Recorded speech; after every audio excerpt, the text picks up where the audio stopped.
Welcome to Guns, Gear, and Guns with Gary Gunderson. I am Gary Gunderson. Today we are taking a look at the many uses of the standard tubular AK cleaning kit. Cleaning kit for an AK? What kind of blasphemous nonsense is this? Yes, I know, but even if you object to cleaning them, there are other various uses. These are cheap and have all sorts of variations, even though they are very simple. You can find them at just about every gun show or gun parts website if you want to pick one up for yourself. If you have a classic buttstock, these will be handily stored in them via a trapdoor. Also, don't be afraid of getting pinched by the trapdoor. You don't have to manhandle it, or you may end up messing up the trapdoor altogether. I will say over time, these have been mythologized to an extent, built up as more multifunctional than designed. By that, I mean that people keep discovering more uses for this cleaning kit than originally intended. At least, that's my personal perception, having read through a translation of the original Soviet AK manual. I think that people kind of rack their brains trying to get one more use out of it so their list can have even more entries than the next guy. Either way, many of these new uses do kind of work, but I think it's more, hey, this happens to work, than actually it's meant to work. Just because I can use this cap to peel an orange does not mean it was considered in the design process or led to Soviet troops being issued oranges as rations. Let's go over all of the pieces first. You have the tube cap and tube, and inside the tube you have a brush, jag, punch, and a multi-tool stored in there. Sometimes there's an additional small pin that can help you assemble the trigger outside of the receiver, but that's not very often, and I don't consider a kit incomplete when it is not present. And I actually don't have a standard one. I have several of these, but I just realized in getting this ready to film that the multi-tools I have all have a built-in punch, and the one kit that had the regular punch was lacking the multi-tool completely. So think of it as a further simplification, or just imagine it's not there if it bothers you that much. Some advice for when you are done with the kit: insert the multi-tool and punch first, then the jag, and finally the brush. Remember to put the brush side in first, and same with the jag, so that way if it's kind of stuck, you can thread them directly onto the clean rod to remove it easier. There are two types of jags, one with a little eyelet and one with ridges. The brush is obviously just a cleaning brush and needs no further explanation or uses. The jag is also mostly self-explanatory. The main features are with the cap, tube, and multi-tool. Now, for the primary purpose of cleaning, you can insert your clean rod through the hole in the tube body and let drop all the way through so you can use the tube as a handle. The tube cap fits over the muzzle to protect the crown when using the clean rod. You'll have to put the cap over the clean rod before the brush or jag, of course, in order to clean. Also, since the jag spins, when you are trying to tighten it onto the clean rod, you can use the teeth of the multi-tool to help tighten it in place.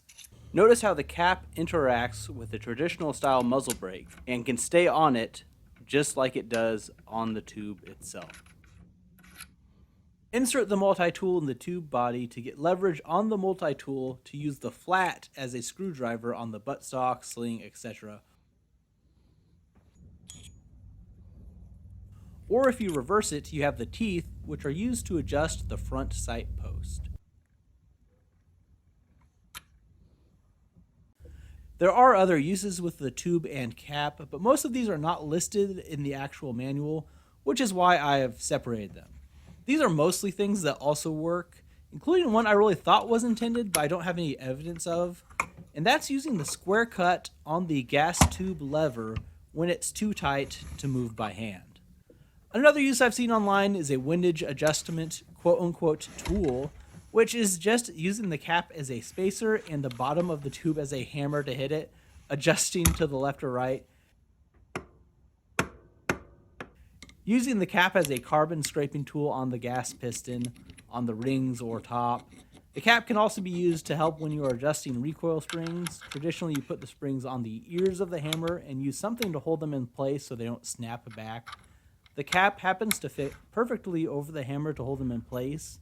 This isn't something a typical soldier would be messing with, so I believe the armorer probably had a different method, but I'll admit that this is just my personal assumption here.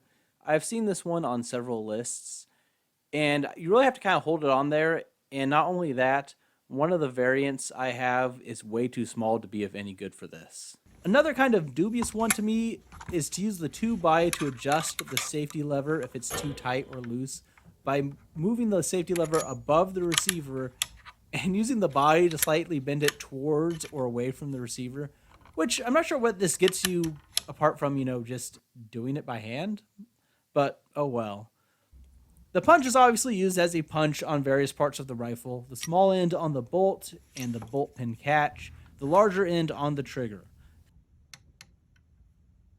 If you are having some trouble getting your cleaning rod unscrewed from the rifle, you can insert the punch into the hole and use that for some leverage to get it going. The manual also names the punch as the proper tool to disassemble the magazine floor plate and the lower handguard retainer lever, while a lot of modern literature I have seen on AK cleaning actually puts the multi-tool as the one to do these. Either one actually works, so it's really dealer's choice there.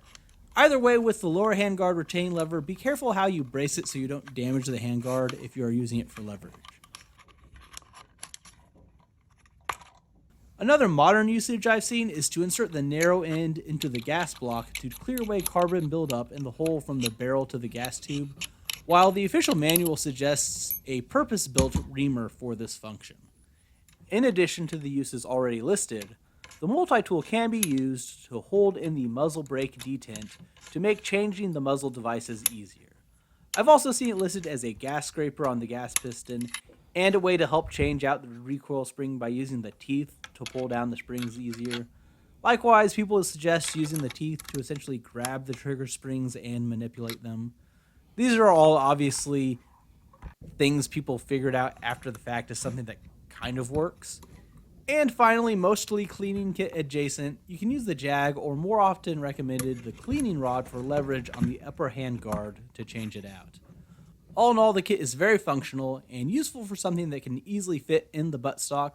There are more modern cleaning kit offerings with more detailed scrapers to help with the carbon buildup, and I am sure they are useful, but I don't see a need to get one at this point. Like I said, there may be many more uses that people have discovered that I'm not aware of. If you know of any that seem actually legitimate, or even ones that don't and just work, please leave them in the comments below.